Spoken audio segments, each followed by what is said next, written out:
السلام عليكم، مرحبا بكم معايا في قناة مطبخ ادم. كنتمنى هذا الفيديو يلقاكم بصحه جيده وبالف خير. كيف غاديين مع رمضان ومع هاد الاجواء هذه؟ صيام مقبول يا رب، والله يرفع علينا الوباء والبلاء يا رب في هذا الشهر الفضيل. اليوم ان شاء الله غادا نشارك معكم واحد البتي بان بعجين مورق سهل اللي كيتوجد في 10 دقائق، سهل جدا والنتيجة ديالو طبعا روعة. والمذاق طبعا كيبقى لذيذ وغزال اللي هو الأهم.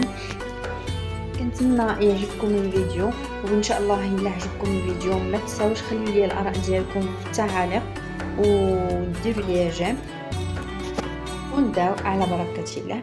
كنحتاجوا 500 غرام ديال الدقيق الابيض، دقيق الفوت. كنحتاجوا 2 معالق ديال الزبده اي نوعيه، المهم واخا تكون عاليه ماشي مشكل. وكنحتاجوا معلقه كبيره ديال الخل. غنحتاج ماء دافي اللي غنخلط به العجين، وغنحتاج نصف كاس ديال السكر سنيده. غادي نحتاج معلقه كبيره ديال خميره الخبز وبيضه كامله وطبعا الملح. وغادي ندوزو باش نخلطوا المكونات. كيف ما شفتوا انا ضفت الملح، غنضيف السكر سنيده،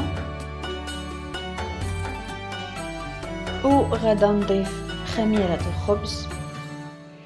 غادا نضيف كيف ما قلت لكم ملعقه كبيره ديال الخل، بيضه كامله.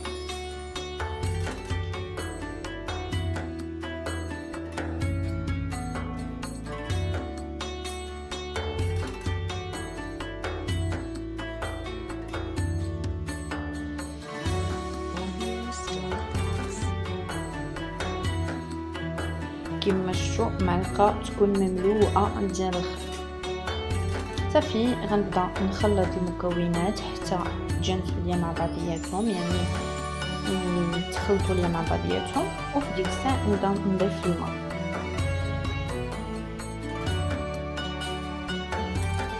هاد العجين هذا كيف ما قلت لكم سهل، ما كيطلبش منا مجهود في التوراق، وما كيطلبش منا طبعا الوقت بزاف.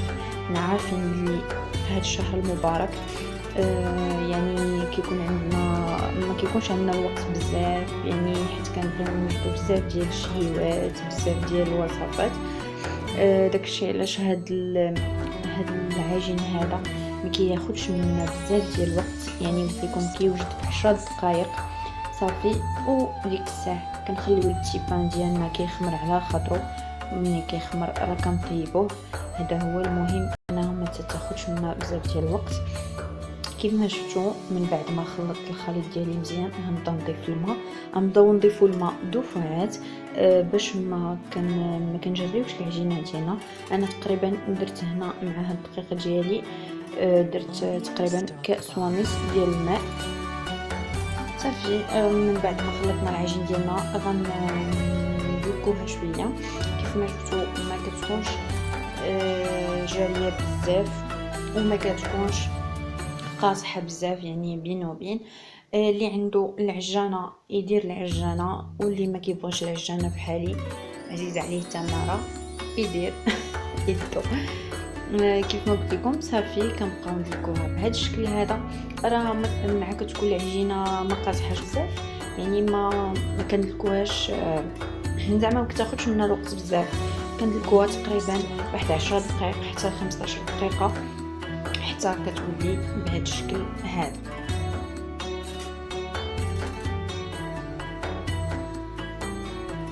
صافي غادي ناخذ داك الاناء اللي خلطنا فيه العجين، غنديرو فيه واحد النقطه ديال الزيت، وغادي نديروها ندهنوها عليه، ونديرو فيه العجين ديالنا.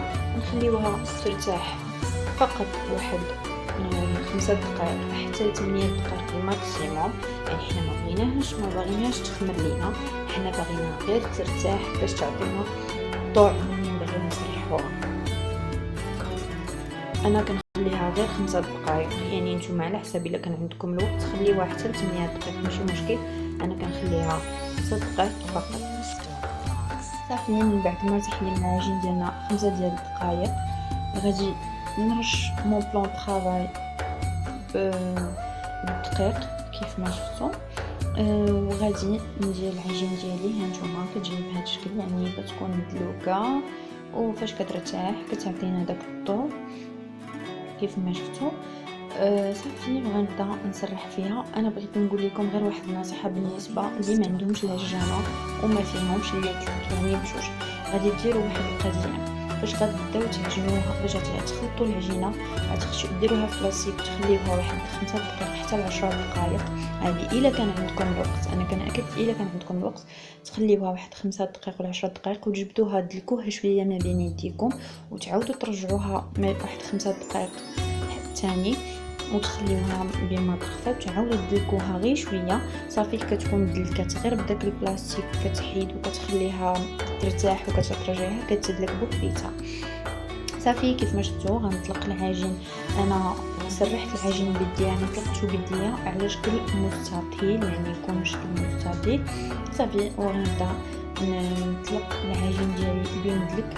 انا عندي الغرض انه يكون بشكل مستطيل وفي نفس الوقت نرققه في الدليك، يعني يكون مزيان ما تبقاش جهه غليظه وجهه رقيقه. هذا هو المهم. صافي كنبقاو نستمر بهذا الشكل هذا. في هذه الاثناء هذه انا ضروري التوراق خصنا زبده خاصه بالتوراق، يعني اي نوع عندكم. انا كنفضل داك النوع اطلس، تقدروا ديروا اي نوع، المهم يكون خاص بالتوراق. غادي نديروها في المجمد. ديك الزبده ديالنا تقدر تكون بيته ليله كامله من الاحسن، اولا كنسو زعما يلاه خديتوها ديروها على الاقل فاش تبداو تعجنوا ديروها في المجمد وخليوها باش مني تبغيوها تكون واجده، حيت غنحكوها يعني خصها تكون جامده لينا، يعني جامده باش مني نحكوها ما تذوبش لينا في يدينا. انا جبت واحد الزلافه، انا حيت نسيت هذا، انا درتها في المجمد ولكن ما درتهاش للزلافه، يعني خليتها غير مده ديال واحد 10 دقائق. خديت واحد الزلافه دايره فيها دقيق الفورس وكنبدا نحك، ومني كتبان لي الزبده بدات كدير بزاف كندير فيها الزبده وكنبقى نحك هكاك بديك الطريقه باش ما كتلصقش ليا الزبده في الحكاكه ديالي. صافي غنبقى كيف ما قلت لكم مستمره. انا حكيت الزبده شفتوا كيفاش وزعتها على جميع. غنبداو خدامين بهذا الشكل هذا بيدينا مرخوفين، يعني ما كنزيروش العجينه زعما وكنضغطوا بها، لا كنمشيو غير بيدينا مرخوفين حنا كندويوها بهذا الشكل هذا. صافي كنبقاو مستمرين حتى كنساليو العجين ديالنا كامل.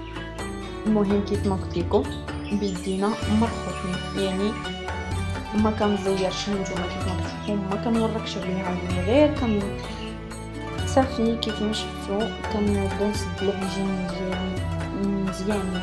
ضروري كنضغطوا هاد الجنيبات هادو باش كنسدوه مزيان باش ما يخرجش لينا، باش ما تخرجش لينا الزبده وتخربق لينا الخدمه ديالنا، يعني غتلصق لينا العجينه في بلون طرافاي ما غنخدموش مرتاحين.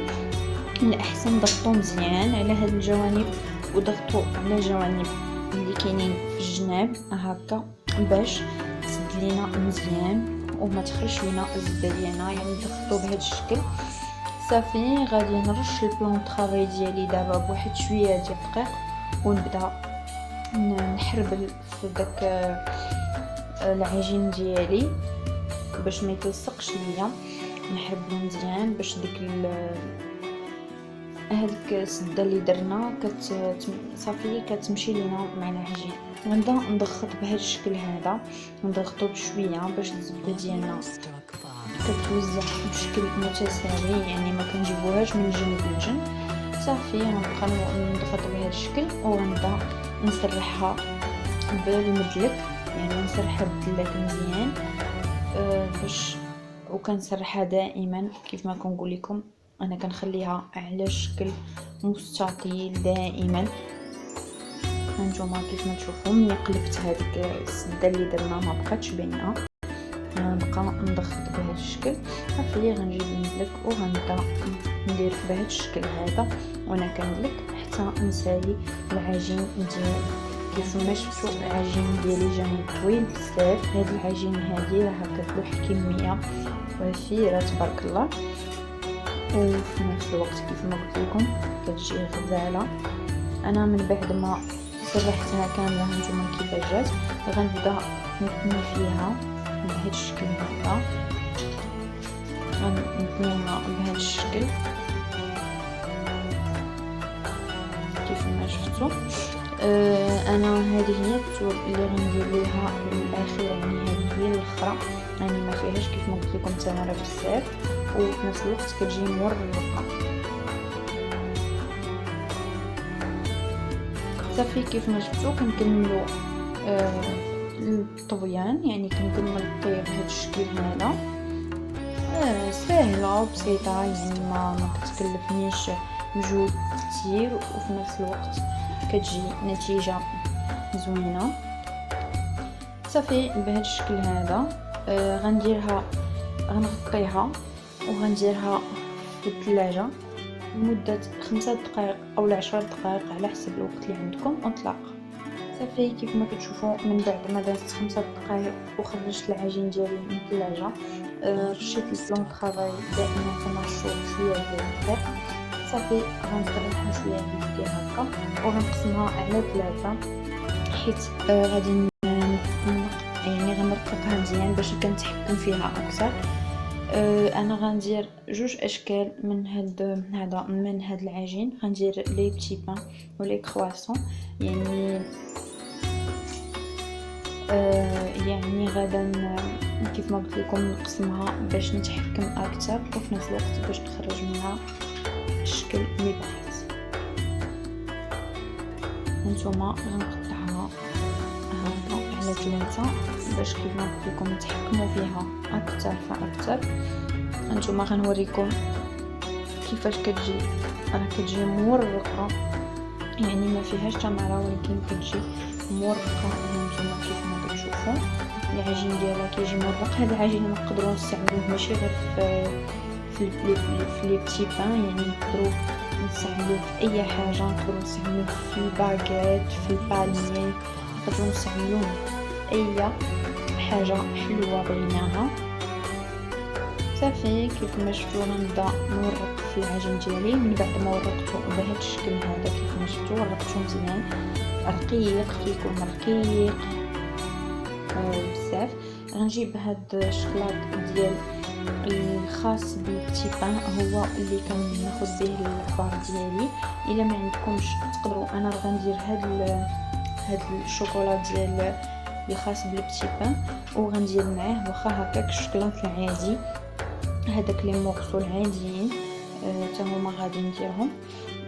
كيف ما قلت لكم هاد الشوكولاط غناخذ به العبار، يعني انا كنبغي البتي بان ديالي يجي عامر بالشوكولاط، يعني كندير هاد النوع وكندير نوع اخر كيف ما غادي تشوفوا صافي. وكنبقى نقطع بهذا الشكل، كناخذ بهم العبار وكنبقى غادا بهذا الشكل هذا. كنبداو نلويو ولكن ما كنزيروش، يعني مرخوفين، ما كنوركوش عليها وما كنزيروش، كنمشيو مرخوفين. غناخذ الشكلاط ديالي كما قلت لكم، غندير 2 ديال الطرفه بهذا الشكل ونكمل. وانا غادا كنلوي ودائما يدي مرخوفه، يعني ما كنزيرش عليها، وكنبقى مستمره حتى كنسالي العجين ديالي كامل. هي غادا ندوز للقطعه الاخرى حتى هي ندير نفس الشكل، نبقى غادا بايد مرخوفه وكنديروا الشكلاط كيف ما قلت لكم اللي بغينا صافي. وكنبقاو مستمرين بهذا الشكل هذا حتى كنساليو العجين ديالنا، يعني دائما بيدينا مخوفين، ما كنزيروش وما كنوركوش عليها، يعني كنبقاو غاديين بها بهذا الشكل هذا كيف ما قلت لكم. هانتوما كيف ما تشوفوا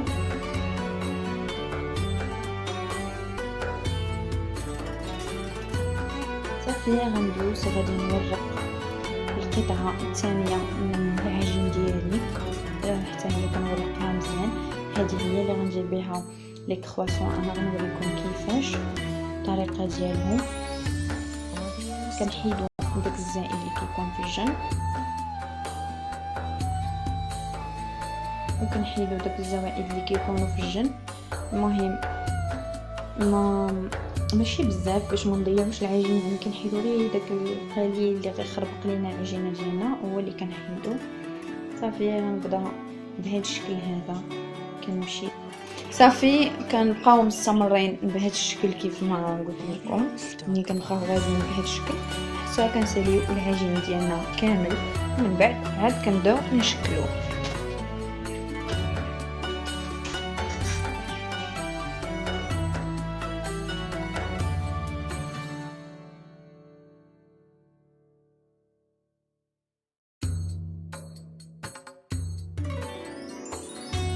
صافي ملي غنبغيو نشكلو غنحطو اللي بغا يدير فيها شكلاط اللي ما بغاش ماشي مشكل.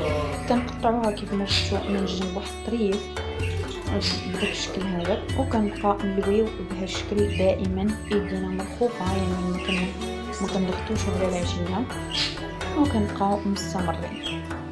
صافي كنخليو العجين ديالنا يخمر. من بعد ما يخمر كيف ما شفتوا كندهنوه بصفار ديال البيض اللي درنا معاه قليل من قهوه سريعه الذوب.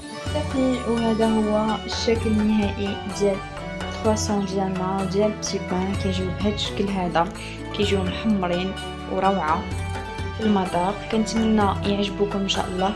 واللي اول مره غيزور القناه ديالي ما تنساوش تابوناو عندي في لاشين، ضغطوا على تفعيل الجرس باش توصلوا بالجديد ديالي. وشكرا على الدعم والتشجيع ديالكم بالنسبه للمتتبعين ديالي، وبالنسبه للناس الجداد اللي انضافوا عندي شكرا لكم.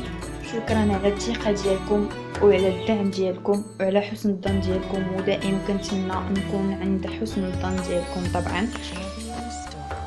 ورمضان كريم مره اخرى، والى الملتقى في وصفه قادمه ان شاء الله. مع السلامه.